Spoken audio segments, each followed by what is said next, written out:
Hello students, कैसे हो आप सभी लोग। आज हम हमारा ईवीएस 1 का चैप्टर 20 जिसका नाम है और इमोशनल वर्ल्ड ये करने वाले। ये मैं आपको हिंदी में एक्सप्लेन करूंगा, ठीक है। इसके क्वेश्चन आंसर्स, इसके लिए आप वीडियो आखिरी तक ज़रूर देखना। लेकिन इससे पहले अगर आप हमारे चैनल पर नए हो तो चैनल को सब्सक्राइब करो और बेल आइकन को प्रेस करो ताकि आपको हमारे नए नए वीडियोज़ मिलते रहे।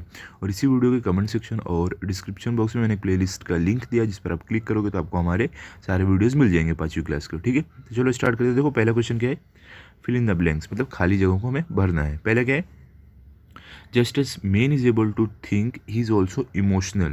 क्या बोल रहे हैं कि इंसान सोच सकता है, इसके लिए वो इमोशनल है। मतलब कि उसमें क्या है, उसमें इमोशंस है, भाव है, ठीक है। अब देखो सेकंड क्या है, अभी देखो सेकंड में आपको क्या है, यहाँ पे बोल रहे हैं we must always think first about the good qualities virtues in our friend. देखो यहाँ पे क्या बोले कि हमें हमेशा हमारे दोस्त के अंदर जो अच्छी उसकी खूबी है वो देखना चाहिए, जो उसके अंदर अच्छी आदतें हैं वो देखनी चाहिए, ठीक है। यहाँ पे आपको गुड क्वालिटीज़ वर्च्यूज़ ये आपको याद रखना है, ये आपको नहीं दिया है, ये एग्जाम में लिखना होगा। थर्ड क्या, anger, joy, sorrow, jealousy, disappointment, fear etcetera are our emotions. यहाँ पे आपका आंसर क्या है, इमोशंस। क्या बोले कि गुस्सा, खुशी, दुख, जलन, ये तो निराशा, डर, ये सब हमारे इमोशंस, हमारे भाव है, ठीक है। अब देखो यहाँ पे आपको फोर्थ में क्या दिया गया, फोर्थ में we should be able to strike a balance between our thoughts and emotions. आपका आंसर क्या है यहाँ पे, बैलेंस। यहाँ पे क्या बोल रहे हैं कि हमें अपने जो हमारी जो सोच है और हमारे जो भाव है उसके बीच में हमें बैलेंस बनाए रखना चाहिए। क्योंकि देखो अगर जो चीज़ हम सोचते हैं, अगर हर कोई अपनी सोच के हिसाब से करने लगा, अपना सोच व्यक्त करने लगा, बताने लगा, तो क्या होगा, तो अच्छी बात नहीं रहेगी। क्योंकि लोग अभी जितना गुस्सा अपने दिमाग में रखते हैं उतना ऊपर से दिखाते नहीं है, दिखाने लगेंगे तो झगड़ा हो जाएगा लोगों में। तो इसके लिए हमें कंट्रोल रखना चाहिए अपनी सोच और अपने इमोशंस में। फिफ्थ क्या है, it is natural to feel sad when someone hurt us. देखो यहाँ पे आंसर क्या है, नेचुरल। यहाँ पे क्या बोल रहे हैं कि जब भी कोई किसी को, जब भी कोई हमें दुख पहुँचाता है तो हमें जो दुख होता है वो नेचुरल होता है, ठीक है। नेचुरली वो हमें दुख होता है, वो सबके अंदर रहता है। किसको भी दुख पहुँचता है तो वो क्या होता है, दुखी हो जाता है। अब देखो आगे क्या, आपको क्वेश्चन नंबर 2 में आंसर इन वन सेंटेंस, मतलब एक वाक्य में आपको जवाब देना है। पहला क्या है, how does balanced personality develop. देखो यहाँ पे क्या बोल रहे हैं, एक बैलेंस पर्सनैलिटी जो रहती है, मतलब कि आप बोल सकते हो जो एक अच्छी पर्सनैलिटी रहती है वो कैसे एक इंसान की होती है। आंसर क्या है, a balanced personality develops when we learn to cope up with our emotions. क्या बोल रहे हैं कि जो एक बैलेंस पर्सनैलिटी होती है, मतलब कि जो एक अच्छी पर्सनैलिटी होती है वो कब डेवलप होती है, कब एक इंसान में बनती है, जब वो अपने इमोशंस, अपने भाव के साथ क्या करना सीख ले, कॉप अप करना सीख ले, मतलब उसको संभालना सीख ले, ठीक है। तब क्या होता है, तब उसका एक अच्छा व्यक्तित्व, एक अच्छी पर्सनैलिटी बन जाती है। सेकंड क्या, why does our attitude of cooperation and understanding decreases. देखो क्या बोले कि जो हमारा एटीट्यूड होता है कोऑपरेशन का, मतलब कि तालमेल का और समझने का, वो कम कैसे हो जाता है, कम क्यों होता है। तो देखो इसका आंसर क्या है आपको, our attitude of cooperation and understanding decreases because we become short tempered and stubborn. तो देखो यहाँ पे आपको क्या बोल रहे हैं, इसका आंसर क्या है कि जो हमारा एटीट्यूड है, जो रवैया है सहयोग करने का या तो समझने का, कम इसलिए हो जाता है क्योंकि हम क्या हो जाते हैं, शॉर्ट टेम्पर्ड, मतलब चिड़चिड़े हो जाते हैं, एंड स्टबर्न मतलब कि ज़िद्दी हो जाते हैं। तो इस कारण हमारा जो सहयोग और समझने का जो हमारा एटीट्यूड है वो कम हो जाता है। ओके, नौ अभी थर्ड पे चलते हैं। देखो थर्ड में आपको क्या बोल रहे हैं, what must we do after having found flaws in our nature. तो देखो यहाँ पे क्या बोल रहे हैं कि जब हमें ऐसा मालूम पड़े कि जो हमारा नेचर है, मतलब जो हमारा स्वभाव है उसमें कमियां होने लगी है, तो हमें क्या करना चाहिए। तो आंसर क्या है, we must try to improve upon after having found flaws in our nature. मतलब कि, तो देखो यहाँ पे क्या बोल रहे हैं कि हमें अपने अंदर बदलाव करना चाहिए जब हमें मालूम पड़े कि जो हमारा स्वभाव है वो बदल रहा है, ठीक है, मतलब वो उसमें कमी आती जा रही है तब। फोर्थ क्या, what is opposite to the emotion of anger. क्या बोल रहे हैं कि गुस्से का जो अपोजिट है वो क्या होता है। तो आंसर क्या है, to forget and forgive is opposite to the emotion of anger. मतलब कि गुस्से का जो हमारा गुस्सा है उसका अपोजिट होता है कि भूलना और माफ़ करना, ये होता है हमारे गुस्से का अपोजिट। ओके, नाउ अभी देखो अगला क्वेश्चन क्या है, फिफ्थ में आपको क्या बोल रहे हैं, अभी देखो आपको यहाँ पे क्वेश्चन क्या है फिफ्थ में, यहाँ पे आपको बोल रहे हैं how do we overcome selfishness, मतलब कि हमारा जो स्वार्थ होता है हम उसको उससे कैसे उभरे, उससे कैसे हम निकले। जो स्वार्थी हमारा स्वभाव होता है, तो आंसर क्या है, we can overcome selfishness by willingness to make sacrifice for others and coming forward to help them. देखो बोल रहे हैं कि हमारा जो स्वार्थ है उसको हम उससे पीछा इस तरीके से छुड़ा सकते हैं कि हम दूसरों के लिए जो भी हमारी जो चीज़ें हैं, हमारी जो विश है उसको सेक्रीफाइस करें, उसको त्यागें और हम उनकी मदद करने चाहें। तब हमारे अंदर का जो स्वार्थ का स्वभाव है वो ख़त्म हो जाएगा, कम हो जाएगा।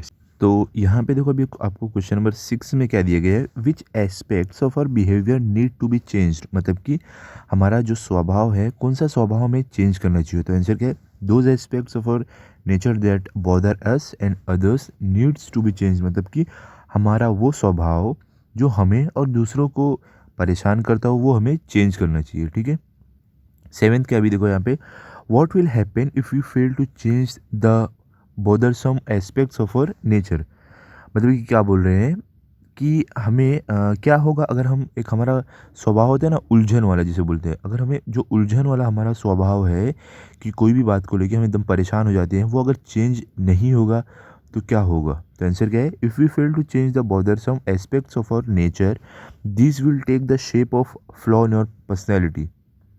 क्या बोले कि अगर हम बौद्धसम मतलब कि जो हमारा उलझन वाला स्वभाव है उसको अगर हम उससे हम पीछा नहीं छुड़ाएंगे तो क्या होगा, इससे हमारी पर्सनैलिटी में क्या हो जाएगा, कमियां आने लगेंगी। ठीक है, अब देखो यहाँ पे एट्थ में क्या दिया गया है आपको, यहाँ पे एट्थ में बोल रहे हैं what is meant by understanding of our flaws. देखो क्या बोले यहाँ पे कि अपनी कमियों को समझने का मतलब क्या होता है। तो आंसर क्या है, understanding of our flaws means to know what we are not able to do, मतलब कि क्या बोल रहे हैं कि अपनी कमियों को समझने का मतलब ये होता है कि ये बात जानना जो हम नहीं कर सकते हैं, जो हम नहीं कर पाते हैं, ठीक है, जिसमें हम अच्छे नहीं हो। देखो यहाँ पे आगे आपको क्वेश्चन नंबर 3 में क्या है, आंसर इन शॉर्ट। पहला क्या है, what is meant by कॉपिंग with emotions.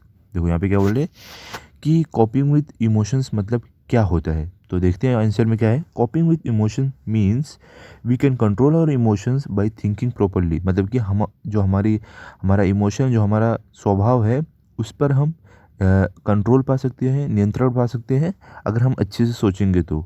ठीक है, सेकंड क्या है, thereby we are able to express our emotions in a reasonable manner, और उससे क्या होगा, हमारा जो भी इमोशन है, हमारी जो भी सोच है उसको हम अच्छे से सामने रख पाएंगे। ठीक है, अब देखो यहाँ पे सेकंड में आपको क्या दिया गया है, यहाँ पे what are harmful effects of anger, मतलब कि गुस्से का हार्मफुल इफेक्ट क्या होता है। ठीक है, तो आंसर क्या है, मतलब गुस्से से क्या हमें नुकसान पहुंचता है, क्या नुकसान हमारा होता है। तो आंसर क्या, our inability to control anger has adverse effect on our body and mind. क्या बोल रहे हैं कि अगर हम अपने गुस्से को पर कंट्रोल नहीं कर पाते हो तो इससे हमारे शरीर और हमारे दिमाग पर बुरा असर पड़ता है। सेकंड क्या है, we become short tempered and stubborn and unable to cooperate with or understand others. क्या बोले कि हम क्या होता है, हमें बहुत जल्दी गुस्सा आने लगता है, हम चिड़चिड़े हो जाते हैं और हम दूसरों के साथ कैसे मिलजुल कर नहीं रह पाते हैं और दूसरों को समझ नहीं पाते हैं अच्छे से। थर्ड क्या है, we develop symptoms such as headache, loss of sleep and dullness. क्या बोल रहे हैं कि हमारे अंदर कुछ सिम्टम्स आ जाते हैं जैसे कि सर दुखना, क्या नाम है, नींद कम आना और थकावट, ये सारी चीज़ हमारे अंदर हो जाती है अगर हम क्या होता है अपने गुस्से पर कंट्रोल नहीं करते हैं। ओके, अब देखो थर्ड में आपको क्या है, वाई मस्ट वी नो और फ्लॉज। क्या बोले कि हमारे अंदर जो कमियां वो हमें क्यों जानना चाहिए। तो आंसर क्या है, वी मस्ट नो और फ्लॉज बिकॉज, क्योंकि देखो हमें अपने अंदर की कमियां जो इसलिए जाननी चाहिए क्योंकि पहला क्या है, we can make efforts to overcome our flaws, क्योंकि हम अगर हमें पता रहेगी कि हमारे अंदर कमियां क्या है तो हम कोशिश कर सकते हैं उससे पीछा छुड़ाने की या उससे अपने आप को बाहर निकालने की। सेकंड क्या है, thereby we are able to get rid of our flaws. देखो वही बात यहाँ पे बोल रहे हैं कि जब ये हमें अपनी कमियों के बारे में मालूम रहेगा तो हम उससे उनसे पीछा छुटकारा पा सकते हैं। ठीक है, आगे देखो क्या अभी फोर्थ में आपको क्या दिया गया है, यहाँ पे how will you react under the following situations. देखो क्या बोले कि इन सब हालात में आप कैसे रिएक्ट करोगे, आप क्या करोगे। तो क्या है, your teacher does not listen to you.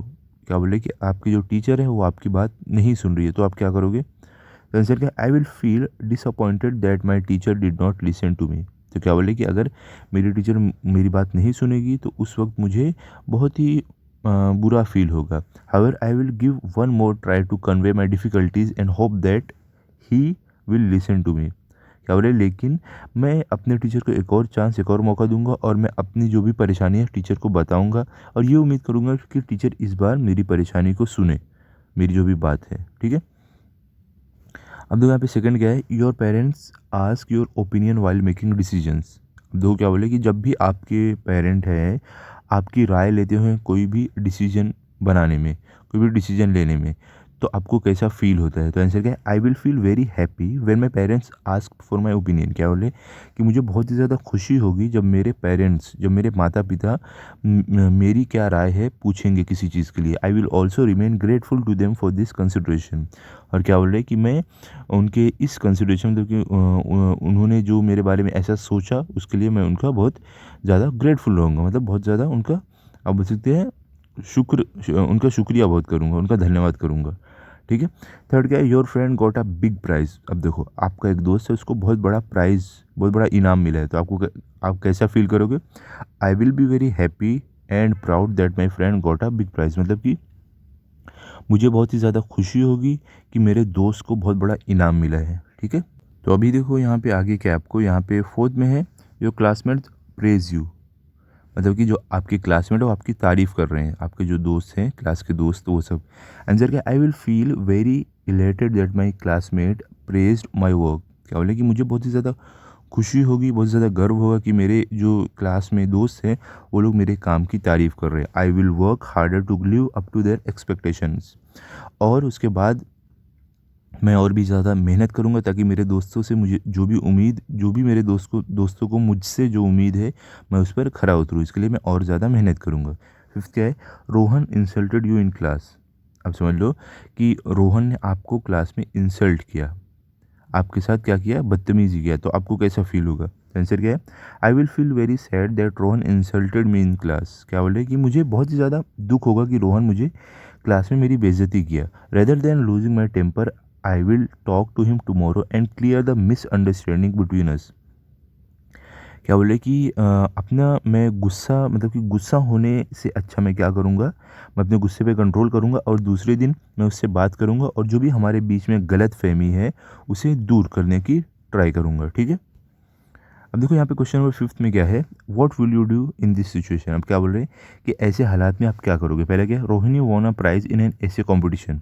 देखो रोहिणी एक ये एक बच्ची है, समझ लो आपकी फ्रेंड है, इसने अगर प्राइज़ जीत लिया है ऐसे कॉम्पिटिशन में, तो आप क्या करोगे? आंसर क्या है, if I win a prize in essay competition I will thank my teachers and friends who had help me in preparing the prize winning ऐसे।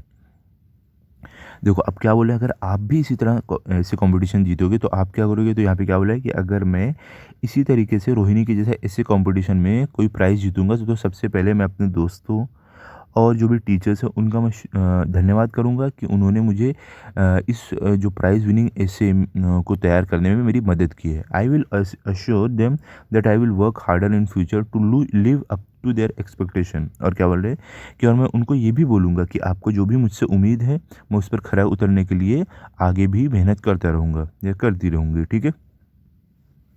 अब देखो यहाँ पे क्वेश्चन नंबर 2 में क्या है, Kavita refuse to eat her tiffin because she was angry. देखो यहाँ पे क्या बोल रहे हैं कि जो कविता है वो अपनी टिफ़िन को खाने से मना कर दी है क्योंकि वो गुस्से में है। तो देखो ऐसे हालात में आप क्या करोगे? अगर आप गुस्सा हो तो आप क्या करोगे? तो आंसर क्या है, if I am angry when my teacher has scolded me for no fault of mine I will not lose my temper and meet the teacher in the recess and bring it to her notice that she has by misunderstanding scolded me and thereby overcome the cause of my anger। देखो क्या बोल रहे हैं, अगर मेरी teacher मुझ पर चिल्लाती है, मुझ पर गुस्सा करती है, भले से मेरी गलती नहीं हो, तो मैं गुस्सा नहीं होकर मैं जो लंच टाइम होता है वहाँ पर जाऊँगा टीचर से मिलने के लिए और टीचर को ये बात बताऊँगा कि आपने गलत फ़हमी की वजह से आपको कुछ गलत समझने में कुछ गलती हुई है, उसकी वजह से आपने मुझे डाँटा है, जबकि मेरी गलती नहीं थी। इस तरीके से मैं टीचर को बताऊँगा कि मेरी गलती नहीं थी, वो काम मैंने नहीं किया था और मैं अपने गुस्से पर भी कंट्रोल कर लूँगा और टीचर से भी मैं बात कर लूँगा। ठीक है। अब देखो यहाँ पे थर्ड में आपको क्या है, Veena keeps to herself at school. तो इसका आंसर देखो आपको क्या है, When I fail to get a prize in an essay competition, I will congratulate my friend who has won the prize। मतलब कि जब मुझे, अगर समझ लो ऐसे कंपटीशन हुआ है, मुझे प्राइज़ नहीं मिला, इनाम नहीं मिला और मुझे मेरे दोस्त को मिल गया, तो मैं उसे मुबारकबाद दूंगा।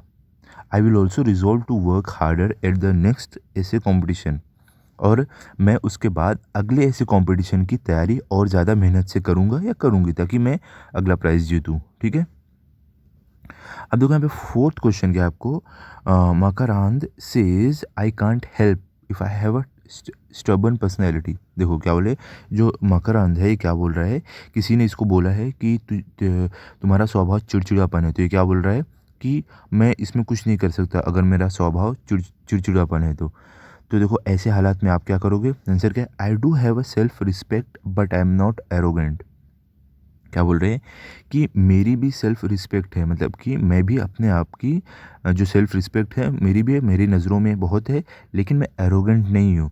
मतलब कि मैं किसी को ऐसे, कोई अगर मेरे अंदर कोई कमी देखते कुछ बोलते तो मैं ऐसे नहीं उसका जवाब देता हूँ।